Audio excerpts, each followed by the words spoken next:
Hello and welcome to the Squeaky Bum Time podcast presented on the Chop Sports channel of the Premier Streaming Network. We are recording this on Sunday, August 13th.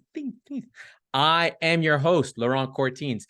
In this episode, Newcastle lay down a marker, Chelsea, not bad, versus Liverpool, and Arsenal muddle through. But first, your way to early predictions and wild overreactions to the first week of the Premier League season.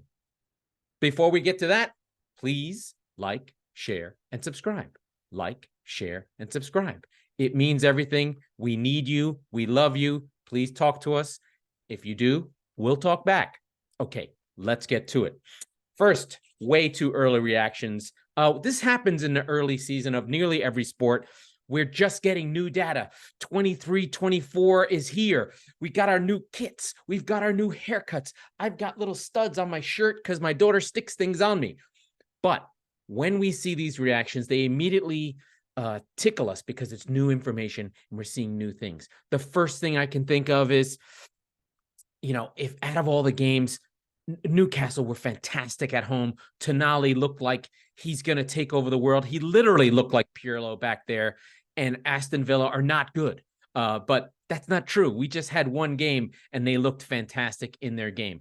We learn very quickly that Burnley are quite good, even though City beat them 3-0. I thought they played really hard and really well. And that's just maybe my Manchester City bias. And City looked a little bit funky and had to do stuff. And De Bruyne's injured and we're doomed.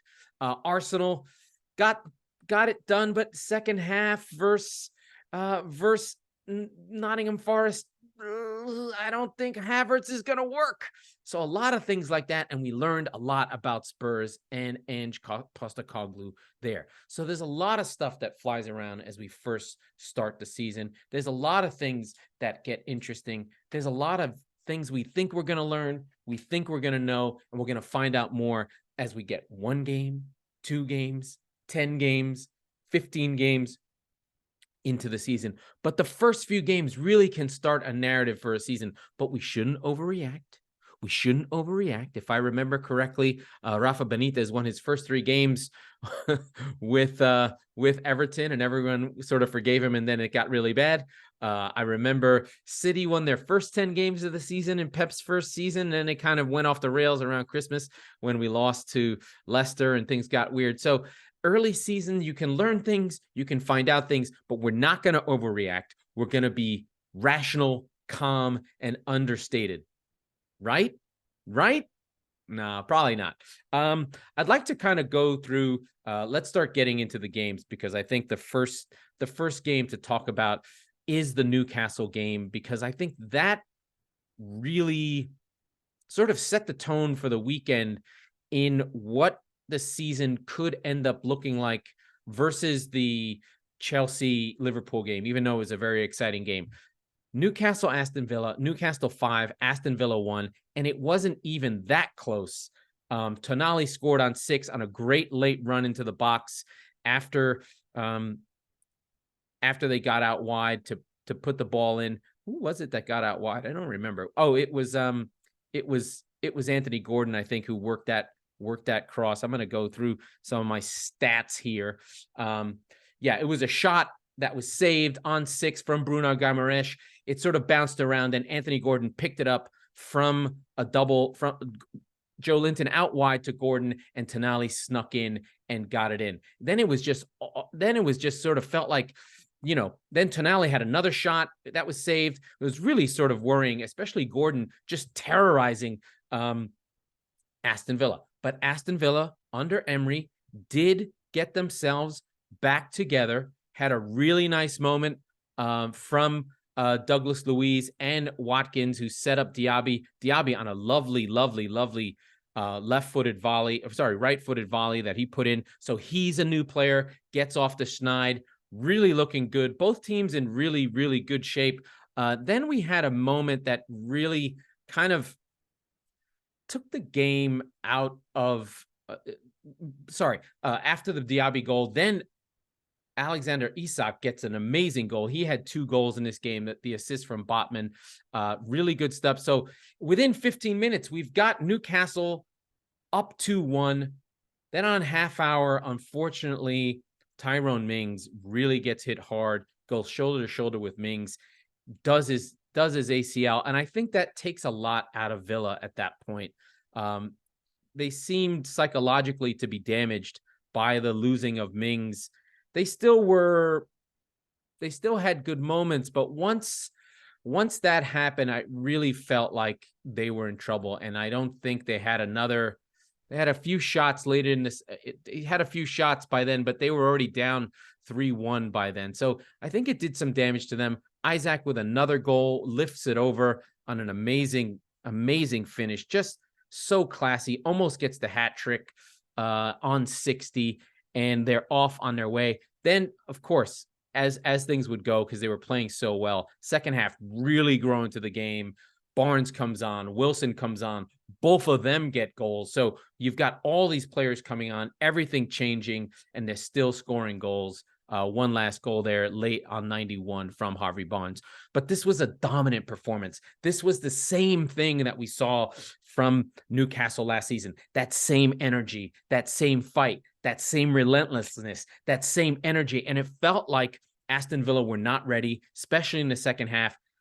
There was a conversation on I think it was on the NBC broadcast that they talked about how Emery worked a lot on tactics while Eddie Howe worked more on fitness during preseason. And you could see it. You could see Aston Villa running out of gas.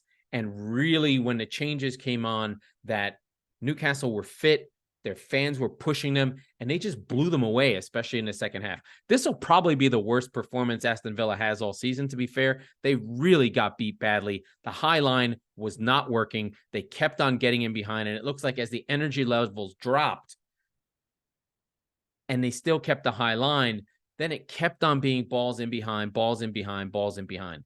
And I'm going to say this right now, and I don't think it's hyperbole. Outside of probably Manchester City, with their collection of midfielders, this three of Joe Linton winning balls, Guimaraes playing deeper and spraying, and now Tonali also in the same role as Guimaraes, similar players, both moving as a group and as a unit. That 3-man midfield is the best midfield in the division. I mean, who's better? I can't think of anybody. I mean, De Bruyne, Foden, Rodri, sure. De Bruyne, Bernardo, Rodri, yeah, that's a better midfield. Sure, they won everything, but in terms of just power and pace and what it looks like right now, if it's not City's midfield, then it's definitely the midfield of Newcastle is just fantastic. And if Alexander Isak can stay where he is and put in a 2,000-minute season, so that's probably like 30 games in the Premier League division, he's going to score 20 goals. Easy. And then you have Callum Wilson, who probably can't stay healthy enough, but when he plays, Callum Wilson is good for 10 or 15 goals. So they've got what they need. They have depth now. They added a lot of players. This is a fantastic team. And while there's concern about their first season as a Champions League season, if we were to take things as they were last season, and they were just going to go with this group and not have midweek games, you could see this team challenging. Now, I don't think they're going to challenge because Premier League, and Champions League is a lot to deal with. And we saw when they had other focus in the League Cup, they dropped their levels a little bit. But this is a fantastic Newcastle team. And I forgot, and I didn't know Tonali very well. My friend Chris on the Top FC News podcast that we do together and YouTube channel said he thinks Tonali is probably better than Declan Rice. Time will tell. I mean, we do always have a Premier League bias for English players, for players we've seen. And I don't know Tonali super well, but just from what I saw yesterday, fantastic player. For the nerds, the XG was 3.4 for Newcastle, 1.6 for Villa. So Villa were okay, but this was probably not their best performance. And I think Emery's going to have to admit, hey, I got something wrong. We're not fit enough. We'll find our feet. We'll get ourselves together. But impressive performance by Newcastle. Really loved it. Really enjoyed it. Really think that they can really make noise this season. If I didn't think so already, this overreaction really tells me where I want to go with them. So great game, enjoyable game, worth watching. Keep your eye on our friends at Aston Villa. The next game I want to go to is obviously this Chelsea Liverpool game, a really exciting game, a really good game with two teams that really have a lot to say about new players in new places. First of all, we have to go to the Chelsea lineup because we don't even know what the hell their team was going to be. One, they have like almost all the team is new. So Kepa is now on loan to Real Madrid. Robert Sanchez, that they bought from Brighton, is there. Levi Colwill, who they recalled from Brighton, is there. Axel Diassi is there, French international, played in a World Cup with the venerable veteran Thiago Silva in the middle of a three. Okay, that's clear. Then we're going to do it wingbacks. Chilwell and James. It's not a coincidence. Last season, Chelsea fell apart when they didn't have either of them. So they were both there. And then a midfield of Chukwuemeka, Enzo Fernandez, and Gallagher. Really great, really fun, really strong with Jackson and Raheem Sterling up top. So a 3-5-2 or something like that with the two wingbacks. Interesting. Mauricio Pochettino really pulls it out of the bag. He did not show this at all during the preseason. He was doing a 4-2-3-1, and he does change it up as he goes. As we know with Liverpool and Klopp, there's no variety. He never changes tactics. So what do? 4-4-2. Robertson, Van Dijk, Konate, Alexander-Arnold across the back with Becker. Fantastic. The rebuilt midfield of Gakpo, McAllister, and Dominic Szoboszlai, along with Diaz, Jota, and Salah. So very normal. I don't think there was anything missing. I think maybe we thought that Szoboszlai and McAllister would be the two eights with what's his name? Curtis Jones anchoring them. But no, he goes with McAllister as the deepest lying midfielder, who was great as a deep lying midfielder, but Gakpo and Szoboszlai, both really good. So the midfield part worked. That part was interesting. This fixture had, I think, 6 straight versions of it. The last 4 meetings had been 0-0. So we thought, hey, maybe this will be a 0-0. But no, this game was up and down. This game was fantastic. Really good first 30 minutes from Liverpool. Salah hit the bar at 11. Liverpool went ahead on an amazing goal that they created. So it went from McAllister deep into Salah. Salah draws the defenders, and there's a slide rule pass that is just perfect that Diaz runs on and puts away. So Liverpool are up 1-0. Just incredible stuff. Then they almost went up 2, but Salah's arm was up ahead there, just unable to get through. The VAR reviews it. I hate VAR. Fine. Then Chelsea on 36. So we have another 12 minutes of issues back and forth. Then the debutant, Diassi, gets on the end of about 3 or 4 different crosses from Reece James, who was a menace, just terrorizing Robertson because he wasn't getting any help from Diaz or the other guy on that side whose name escapes me, or Gakpo. Poor Robertson was getting terrorized by Reece James, who gets cross after cross after cross. Then one of them loops out to Chilwell, who heads it back in, and Diassi's there on the end after cross after cross after cross. So it's 1-1. Then Chelsea turn it up. It looks like they're going to go up 2-1. Then we have another offside, that goes awry. So it's halftime. It's fun. Luis Diaz is terrorizing. And, at this point, we sort of can think about who's doing well at the break. Thiago Silva is just a master, 39 years old, still leading the team. Levi Colwill did lose a little bit of steam. He got very spooked by the great and powerful Salah and has had about 15 minutes there where he did not feel good about what was going on. And then another player to call out, Enzo Fernandez, is just a freaking world-class midfielder. He was on top of anything that Chelsea did good. And in the second half, Chelsea were very, very, very good and looked like the team that was probably going to win this game. I have to give shout-outs to Nicholas Jackson incredible running channels, had a couple times when he was in behind and just could not get on the end of it. Again, Alisson's fantastic. The defense for Liverpool, Konate and Van Dijk were very good. Didn't really have a great game, Alexander-Arnold. He did come into the midfield in general. I think both teams can feel really good about where they were. A 1-1 draw with Chelsea is a good 1-1 draw, you know? So just a really entertaining game. Both teams can take a lot away from the game.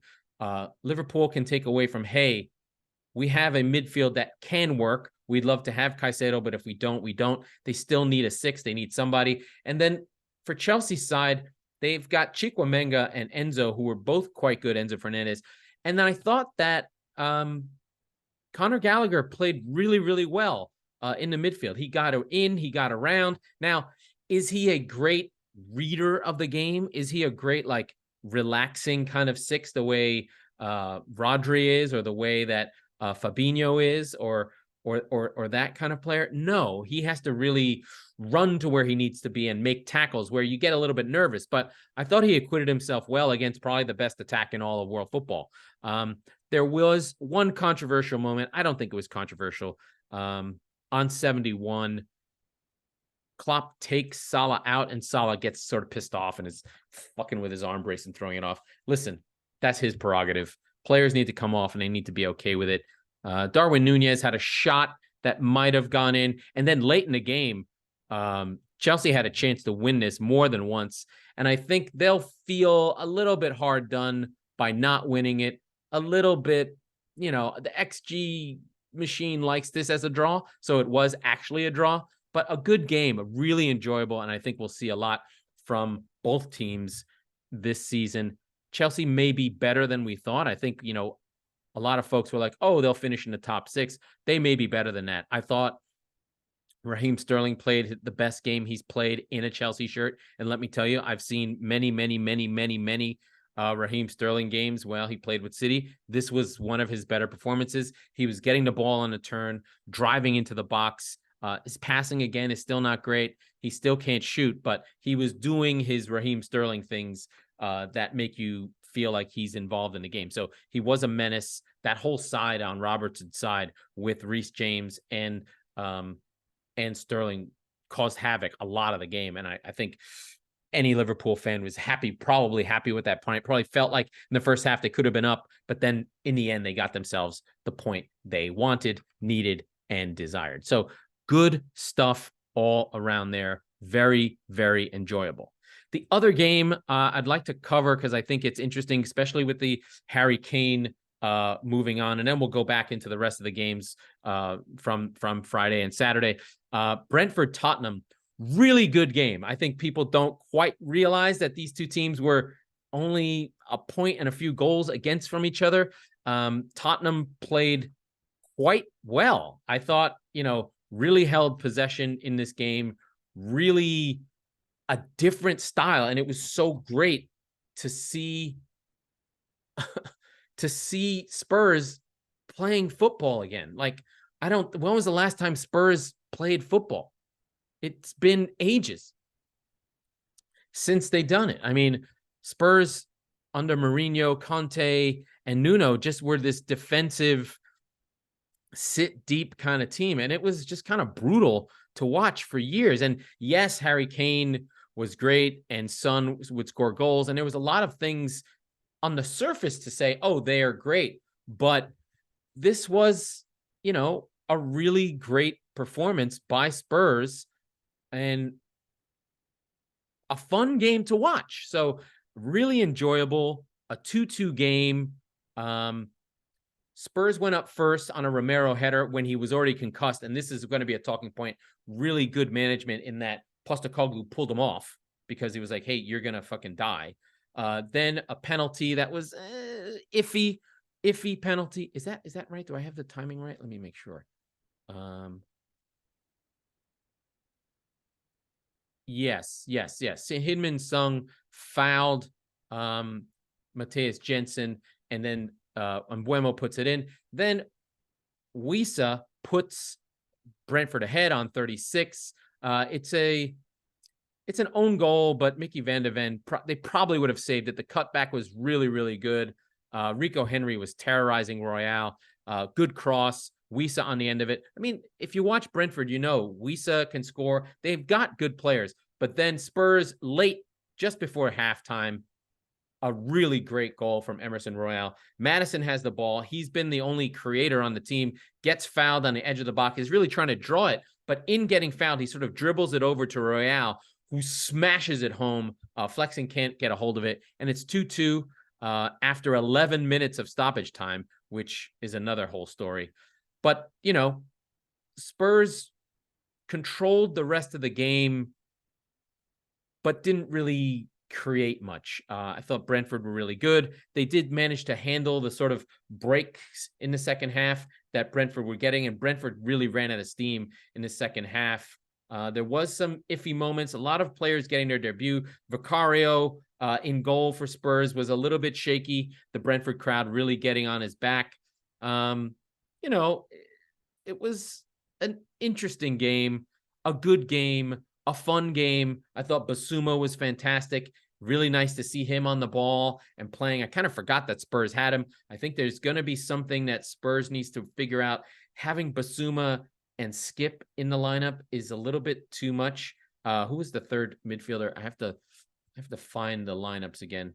But anyway, just a good performance all around from Spurs and enjoyable. I thought really fun, really something that Spurs fans can probably feel good. It's probably the best game they've had to watch in ages, in that they didn't have to deal with all the bullshit. So players getting their debuts. Vicario, Van de Ven, Udogie was good on the other side. Basuma was fantastic. So really enjoyable. All right, the three in the midfield was Basuma, Skip, and Maddison, with Kulishevsky, Son, and Richarlison up front. I thought Son was really bad. Richarlison was really bad. Really didn't add enough in attack. It felt like Brentford just stifled everything that they could do. So just fantastic game. Really enjoyable. I think we're going to see some fun stuff from Spurs. That's a team, one impression, one view. I really like what I saw. I really thought Spurs had a great game. They enjoyed themselves. They seem to be playing. They must be so freaking happy to not be in that dour, dark, dank hole of Conte ball, which was just destroying their souls, because they were losing, giving up goals, and had to deal with Conte. I don't know if you know this. Last season, Spurs games were the highest scoring games in all of world football. They gave 130 something goals. So just, they gave up a ton. They scored a ton. They were just, but they were brutal to watch while giving up all those goals. Okay. That's a lot on Spurs. Okay. Their friends in North London did play Nottingham Forest. Chris did a watch along with this game. First half, really good Arsenal, really easy Arsenal. Nketiah gets the goal on a deflection. Then Saka, in an amazing goal, cuts inside, going across the whole top of the box, fires it top bins. That's just the sort of stuff that Nketiah can do. I mean, that Bukayo Saka can do. First half was all Arsenal. Brendan Johnson had one shot in the 11th minute, and that was it. It was off target. Nothing from Forest at that time. Second half, much, much better from Forest. And in fact, Forest fans might feel like they could have gotten something out of this game if they started playing earlier. I don't know about that, but our guy, Taiwo Iwoni, did get a goal back on an assist from Alenga. So a new boy does contribute. The goal, the Nketiah goal, the setup for Martinelli, he does a spin move and back heels. That looked like a mistake, but it looked great on television. So first goal on 26, the spin by Martinelli into Nketiah's path. Really, really class. Near post finishes it. Poor Matt Turner has nothing he can do there. And then on 32, you get the Bukayo Saka goal. So just easy first half, nice and easy. For Arsenal, they'll not feel great about how they played overall. They're still inconsistent. The way the lineup was with Thomas Partey playing fullback, I mean, it just didn't work for me. I can see the idea that Arteta's having. He's trying to copy Pep. He knows that he wants to get Gabriel out of that team. He feels like Gabriel is the defender who's going to be the problem, or is the weak link in defense, because now he's got Timber. Now he's got Saliba. He knows that Ben White really can play the ball, but isn't as great as a central defender. So these players, he's got all these ball players, but really doesn't trust Gabriel Santos to be a ball player. So he plays Partey because he's trying to shoehorn in this Havertz thing. I'm not sure what's going to happen with Havertz. I think he may just be one of those players who takes coaches down with him every time they buy him. He just doesn't seem to fit. He doesn't have a position. He doesn't have something that he does well that you feel like is the thing that he can do. He's not a center forward. We saw that. He's not a midfield. We saw that. Is he one of those players who's kind of stuck in a world that doesn't exist anymore? There's a lot of these players. Isco was one of them. Ozil was one of them. These number 10s, you can't adapt. You don't know where to play. What happens to number 10s when they don't have a place to play? I think Maddison has been a good example of a number 10 who's found a way by being very hardworking, being so good on the ball that he doesn't, he's not a liability. But a lot of these number 10s, that just want the freedom to go where they want, they don't quite work hard enough. And I think that might be an issue for Nketiah. For Havertz. He's not a great passer. He's just kind of in the middle. And I wonder if Arteta is going to see that as sunk cost and maybe try and figure out a way to play Partey and Rice along with Odegaard. I'm not sure what the answer is, but that didn't quite work for me for Arsenal, and we'll see what happens. They got away with one because Forest is terrible on the road and Arsenal are great at home, and they got their 2 goals early. Job done. But second half was worrying because something's not right with Arsenal and this Havertz experiment. So we'll see what happens there. Other games of note. Manchester City defeat Burnley 3-0. This game, I know everyone will laugh at me. Everyone will say that I'm out of my mind. Yes, Haaland got a goal on 4. That made it nice and simple. Yes, Haaland got a goal on 36. That made it nice and simple. So City were up 2. But in between the goal and that 30 and that second goal, Burnley were really good. They were not easy to play. They City gets the goal. They take a shot on it's goal on their first shot. De Bruyne, Haaland has another shot, but then on 15, 18, and 29, the 3 shots are Burnley shots. And then Kyle Foster also takes a shot on 37 after the Haaland goal. So I thought Burnley acquitted themselves well. They were not bad. But then the second half, of course, is just a complete masterclass by City. This is normal. And I thought Burnley were brave. I'm going to give Burnley a shout because they're coming up. They're having a hard time. It's not easy. Player to get a shout out for, Luca Koleosho from Connecticut, is 18 years old, coming from Espanyol. Vincent Kompany bought him. Just an amazing little player. Really got on the ball. Did some good work. Always looked good. I thought James Trafford for Burnley was good. A lot of good stuff. Sander Berg, we know about. They stole him from Sheffield United, and he just slots right into the midfield. And we did see a little bit of Nathan Redmond late in the game. Good stuff from Burnley and Vincent Kompany. He said all the right things. For City, it was a little, a lot of Rodri touches, a lot of Akanji, a lot of passing around the back, and Kovacic. The big news in this game, though, sadly, is Kevin De Bruyne went out on 22, the hamstring that has been hurt for almost a year. They still tried to play him, and he still just hurt it again. Maybe he came off early, but I don't know. Vardiol also came on for Rico Lewis late in the game. Weird lineup for City. Rico Lewis at fullback, along with Walker, Akanji, and Ake. That's never a defense I've ever seen City play. So very strange not to see Stones and Diaz.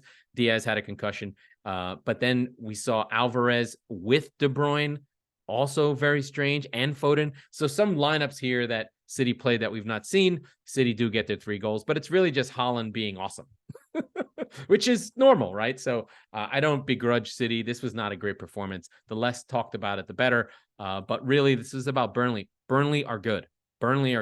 So this reinforces my love of Vincent Kompany. I think Burnley will stay up. I have them staying up, even though they lost this game in particular. I'm going to jump to my friends in Brighton because I love them.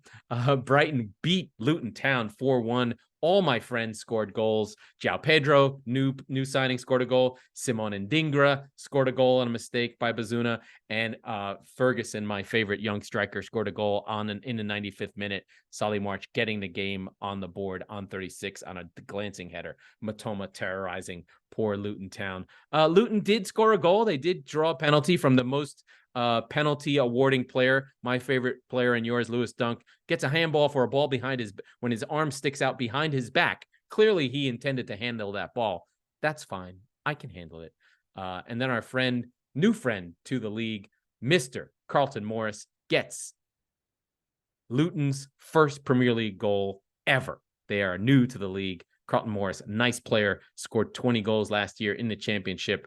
Happy to see him in the league. Had never scored more than 10. His first time in the championship, he gets it done. Had been everywhere. Just Norwich, Oxford, York, Rotherham, Shrewsbury, MK Dons, Barnsley, the Luton. These classic, 26 years old, these classic League One players that graft. And that's what football's about. It's about these teams. It's not about the big boys. It's about the lower level teams. And Luton played well, even though they gave up the 4. There'll be other games that they can get a chance. They just don't have the numbers. But I'm still reinforced by my top 4 about Brighton and Hove Albion, despite Caicedo missing. Just incredible stuff from Gross. Mahmoud Daoud is incredible. I forgot about Estupinian. James Milner in year 23, still in the league. I love him. He's still playing. Matoma is a legend. Idira is a legend. Brighton are still just going to cause problems for teams. I promise you that even without Caicedo, I think Caicedo might be a bust. Now I'm changing my tune. Anyway, just kidding around. Next game, I'm just going to run down the list. Bournemouth won, West Ham won. This is a game West Ham need to have. Jaron Bowen puts them up on 51 on a nice turnover, but then Solanke levels it on 82. David Moyes is hanging in there. They're starting to spend some money. Thank God. We did get to see Maxwell Cornet. Paqueta may leave now. We're not sure. City want him because for some reasons. But West Ham did dominate this game, especially in the first half, but didn't get the goal until they did. But good stuff there. One thing I'd like to say for Bournemouth is nice to see David Brooks. Had cancer last season or 2 seasons ago. Nice to see him playing on the regular. Nice to see my friend, Mr. Billings. The great Max Aarons of Norwich fame finally moves. He's on this team. Just a fun little team. When they have Neto, they're very good. And I think, to be fair, 1-1 really does tell the story. 1.3 XG for both teams. Good stuff from Areola's first game. We'll find out what happens with Bournemouth. I have them going down with Luton and Sheffield. We shall see. Okay. On to Sheffield United 0. Crystal Palace 1.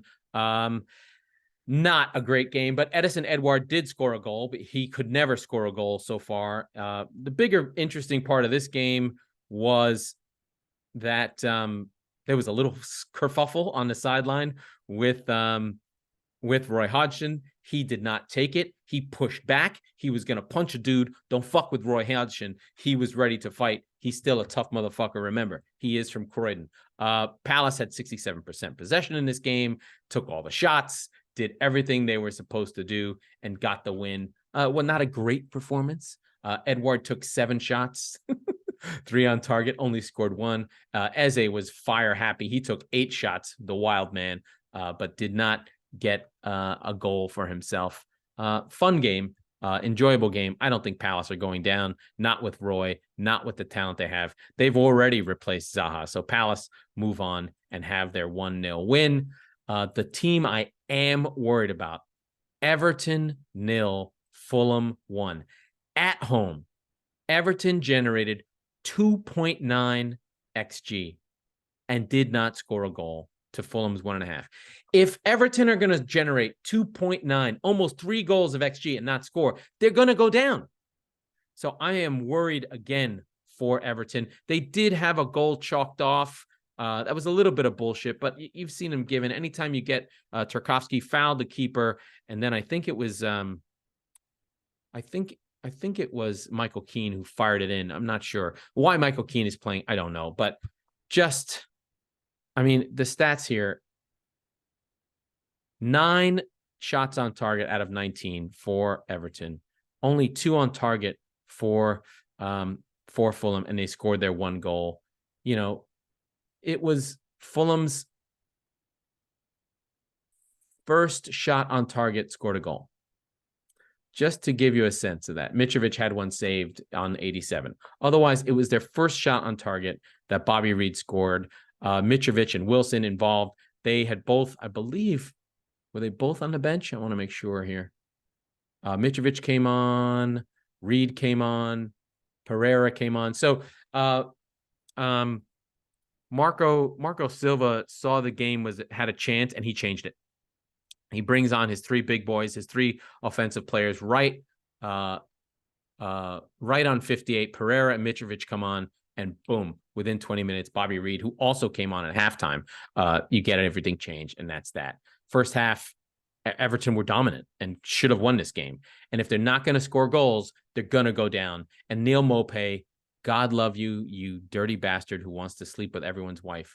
4 shots, 3 on target, an XG of 1.4, and he did not score a goal. He's just not a goal scorer. They did hit the post. I believe it was, who's the fullback? Nathan Patterson on a deflection. He hit the post, hit the woodwork. That was a goal they really needed. I just don't understand with Everton, just like, can you find an 18-year-old? Can you find Liam Delap? Someone out of an academy? Can you try and get a Rian Johnson? I can't remember his name, from that played for Sheffield. Just find a guy, find someone of some pedigree, and just start churning through them and see if you find a guy who catches lightning in the bottom. If you remember many years ago at Sunderland, Connor Wickham, and then at Crystal Palace, these kind of players, these strikers, keep churning until you find one. Don't just keep running Maupay out there and hope for a different result. He's clearly not going to score goals. If you want Sean Dyche, I will scout for you, and we can find players for you to get yourself back in order. That is the weekend's games. We still have 1 more game tomorrow. I left out Manchester United will be playing Wolves. Wolves in disarray. We know Gary O'Neill's involved. We know that Adama Traore has left. They don't have much there. Last season, United did the double on Wolves, so 2 good wins. 2 good wins for them. Oh, wait, is it both? Wait a minute. Hold on a second. Yes. Last season, United did the double, including a New Year's Eve. Including a New Year's Eve game where United won 1-0, and then a 2-0 win late in March. I think probably the last game of the season, they beat Wolves 2-0. Really dominant performances as well. Wolves were one of the more difficult. They had a hard time scoring all season, and they're going to have an even harder time scoring, especially since they don't have any players. So United play Wolves tomorrow, and that will end match week 1. Right now, Newcastle United top of the table, followed by Brighton and City, both on a +3 goal difference, with Arsenal on +1. Palace also with Fulham, get the teams getting wins this week. Fascinating stuff. I love that the Premier League season has started. It makes me so happy. And please, can we get rid of VAR? That Chelsea Liverpool game would have been much, much better if we did not have VAR. Okay, let us wrap this thing up. That was the Squeaky Bum Time podcast with Laurent Courtines. We are the football wing, the Chop Sports channel, and presented by the Premier Streaming Network. We'll be recording on Sundays, so be sure to subscribe wherever you get your podcasts so you never miss this episode. And if you're listening on Apple, please rate, review, and share, because it's that important and we need you. Thank you.